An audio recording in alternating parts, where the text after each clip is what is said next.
Hello friends, good afternoon all of you. आज हम लोग डिस्कस करने जा रहे हैं जो हमारा continued part Karnataka state eligibility exam का हम कुछ क्वेश्चंस डिस्कस करेंगे।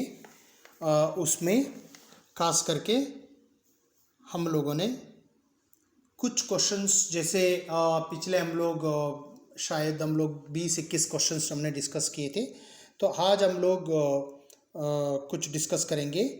खास करके सबसे पहला जो हमारा क्वेश्चंस रहेगा उसको भी हम देख लेंगे कि किस तरह से हम लोग डिस्कस करेंगे। अब देखिए, पहला जो क्वेश्चन है 22, क्वेश्चन नंबर 22 है, वो है सीरियल असर्शन एंड रीजन का क्वेश्चन है। Serial position effect curve is always U shaped करके उन्होंने बोल रहा है, और इसका मतलब है कि serial position effect curve is always U shaped होता है। सीरियल पोजीशन कर्व होता है वो लर्निंग में हमने यूज़ करते हैं, जो एक इनिशियल पोजीशन होता है, एक मिडिल पोजीशन होता है, एक लेटर पोजीशन होते हैं। और serial position effect curve results from primacy and recency effects. बिल्कुल सही बात है। जो असर्शन है वो भी सही है और रीज़न भी जो है वो भी सही है।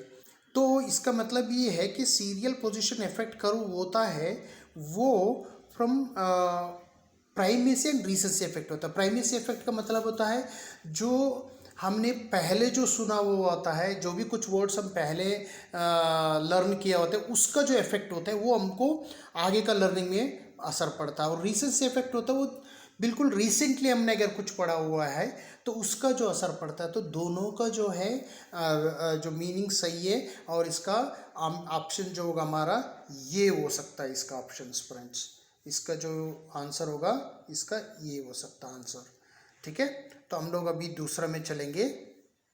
दूसरा जो क्वेश्चन है हमारा, आप देख सकते हैं यहाँ पे दूसरा क्वेश्चन है, which one of the following sequence is correct with respect to cognitive behavioural therapy of bulimia nervosa. तो बुलिमिया नर्वोसा एक ईटिंग डिसऑर्डर है, तो हम लोग उसको कॉग्निटिव बिहेवियर थेरेपी को दे देंगे। तो उसका क्या मतलब सीक्वेंस रहेगा, और उसके बारे में उन्होंने कुछ क्वेश्चंस पूछ रहे हैं। तो उसकी हम लोग अभी देखेंगे कि उसका क्या आंसर रहेगा।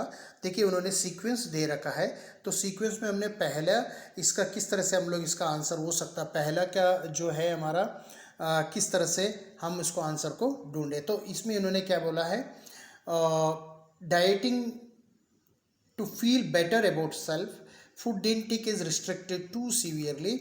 तो इस पे हमारा देखने वाले बात है कि हमने पहला कौन सा ऑप्शन सबसे इंपॉर्टेंट है। देखिए, सबसे पहले जो इंपॉर्टेंट होती है इसमें, एक तो 3 ऑप्शन में उन्होंने लो सेल्फ एस्टीम दिया है, और फोर्थ में compensatory behaviours to reduce the fears of weight gain. तो सबसे पहले बात तो हमको यहाँ पे ऐसा कोई ईटिंग डिज़ार्डर्स आते हैं तो वो कहीं ना कहीं तो लो सेल्फ एस्टीम या अपना पर्सनालिटी कॉन्सेप्ट में कहीं ना कहीं कमी होता है, उसी वजह से ऐसा होता है। तो इसलिए पहले हम लो सेल्फ एस्टीम को पहले हम लोग हैंडल करना होता, सबसे पहला स्टेप होगा। और उसके बाद जो हमारा रहेगा, जो हमारा सबसे इम्पॉर्टेंट ऑप्शंस उसमें देखेंगे हम लोग अभी। तो उसके बाद हम क्या करेंगे, उसके बाद हम करेंगे कि dieting to feel better about self. तो उसको ऐसा डाइट बता दें कि सबसे पहले उसका सेल्फ का हम परिचय करवा दें उसको, और उसके साथ वो जुड़े रहे, मतलब वो सेल्फ को भी अंडरस्टैंड कर ले। ये स्टेप हमारा रहेगा। उसके बाद हम लोग food intake is restricted to severely. तो फूड इनटेक को हमने रिस्ट्रिक्ट करना है। उसके बाद जैसे उनको हमने धीरे धीरे उसका मतलब समझाया, उसको सेल्फ को भी समझाया, तो हम लोग सीवियरली उसको रिस्ट्रिक्टेड करेंगे। और उसके बाद जो हमारा compensatory behaviours to reduce fears of weight gain, तो उसको कंपेंसेटरी बिहेवियर भी हम लोग उसको अल्टरनेटिव बिहेवियर बोलते हैं, उसको धीरे धीरे डेवलप करना होता है। तो फ्रेंड्स, इसका अगर देखें तो इसका जो है सही आंसर रहेगा हमारा, तो ये इसका आंसर सही रहेगा हमारा बी रहेगा। बी हमारा आंसर सही है। तो आप लोग होपफुली, मैं समझ रहा हूँ कि आप लोग इस बात को समझ रहे होंगे। तो अब हम चलते हैं क्वेश्चन नंबर 24 के पास चलते हैं हम लोग। ठीक है, तो हम लोग अभी 24 के पास चलेंगे। तो सबसे इम्पॉर्टेंट है हमारा यहाँ पे 24 जो क्वेश्चन हमने आप देख सकते हैं यहाँ पे 24 क्वेश्चन नंबर है, arrange the following in the correct sequence. तो ये योगा का एक पतंजलि योग शास्त्र का एक अष्टांग नियम या कुछ ऐसे ही कुछ नियम के बारे में उन्होंने बताता है कि जो हमारा बॉडी का कोश होता है, डिफरेंट 8 कोशास होता है, उसमें उन्होंने 4 कोशा दिया है, उसको हमने सीक्वेंस में लिखना होता है। तो सबसे पहले जो आता है वो अन्नमय कोश आता है, यानी कि सबसे पहले आप याद रख लीजिएगा जो भी कुछ उसका आंसर में अन्नमय कोश आता है, उसके बाद आता है प्राणमय कोश, और उसके बाद जो आता है मनोमय कोश, उसमें सबसे लास्ट में जो आती है वो आनंदमय कोश होती है। तो इसका आंसर क्या रहेगा, तो आप अंदाजा लगा सकते हैं, इसका आंसर रहेगा बी रहेगा फ्रेंड्स। इसका आंसर जो रहेगा वो बी रहेगा। तो बी का हमने क्या करेंगे, बी का आंसर चुन लेंगे, तो इसका बी रहेगा। होपफुली आप लोग समझ में आए होंगे। ये पतंजलि योगा शास्त्र का जो उन्होंने 4 हिस्सा में उन्होंने इसको किया है, इसका डिवाइड किया है इन्होंने। तो उसमें सबसे 4 कोश का बारे में दिया, तो उसके बारे में आप सीक्वेंस के बेस में आप लोग इसको हैंडल करना होता है। तो ये ही था हमारा 24 क्वेश्चन था। तो हम लोग आगे चलते हैं, जो 25 क्वेश्चन नंबर का जो क्या रहेगा उसके हम लोग अभी देखते हैं। देखिए 25 क्वेश्चन नंबर जो है 25 क्वेश्चन नंबर का सबसे इम्पॉर्टेंट क्वेश्चन यदि हम देखें, as the standard deviation increase the shape of the normal distribution curve becomes. जैसे कि हमने देखा होगा कि अगर हम बातें करें, जैसे आपने थोड़ा सा मैं आपको यहाँ पे ड्राइंग करके दिखा दूंगा आप लोगों को।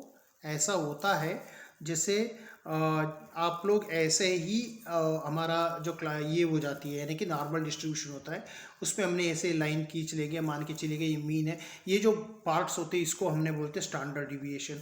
अब जैसे ये बढ़ते चले जाएगा तो हमारा क्या होगा, हमारा तो आंसर क्या होगा इसका, हमारा तो भाई ये आंसर नैरोवर या स्क्यूड हो सकता है, फ्लैटर हो सकता है, और स्क्यूड टू द लेफ्ट हो सकता है। इसका मतलब ये हुआ इसका आंसर फ्लैटर होगा, क्योंकि आप देख सकते हैं यहाँ पे जो अगर ये बढ़ते चले गया तो ये क्या रहेगा, जो ऊपर का पार्ट है वो क्या आते चलेगा, वो फ्लैट होते चले जाएगा।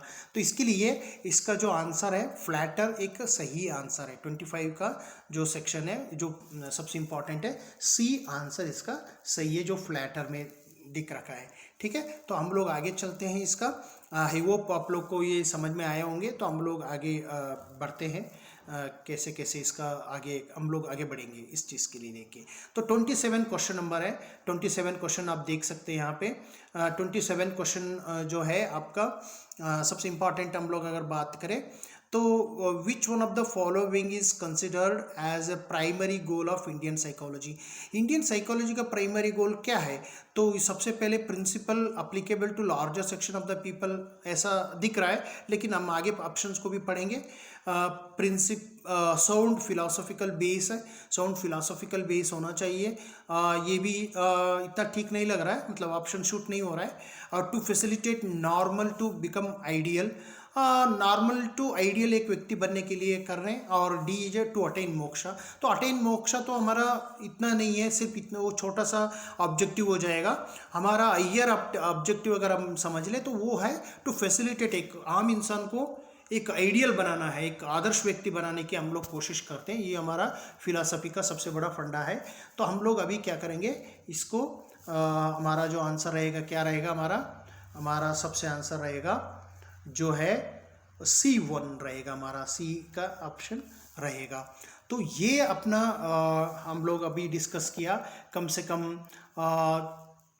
6 क्वेश्चंस हमको लग रहा है कि हमने डिस्कस किया है, या 5 क्वेश्चंस हमने डिस्कस किया है। 1 2 और 3 4 5 क्वेश्चन डिस्कस किया। फ्रेंड्स हम लोग आने वाले वीडियो में हम लोग ऐसा ही वीडियो PDF के माध्यम से हम लोग भरपूर आपको एक्सप्लेन करेंगे और अच्छी तरह से आप लोग को समझा देंगे कि क्या क्या चीज़ें होती है।